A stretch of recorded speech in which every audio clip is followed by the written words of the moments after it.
acheni kuchanganya mambo, acheni kuvuruga mambo, msiweke mikanganyiko yoyote.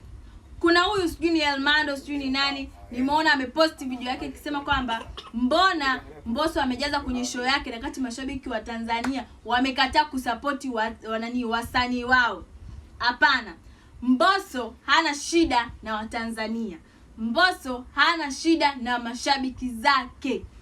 Tena Mbosso atolewe kabisa kwenye mkumbo wa wasanii waliokosea mashabiki zao.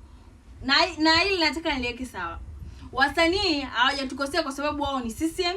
Wasanii hawajatukosea kwa sababu wamefanya kampeni za CCM. Hapana. Wasanii wamekosea mashabiki kutokana na kauli zao walizotoa, kauli za dharau na kejeli ya kusema kwamba watu wafanye kazi. Ningali wanafanya kazi lakini wanaonekana kwa sababu kila awamu mnalalamika. Hilo ndio lilikuwa nini? Kosa.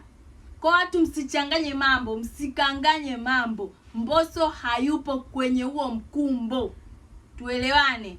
Sijui mmenielewa, nadhani mnanielewa. Sasa mnaochanganya, mnakwaza mama wa taifa kwa 2 kwa 2.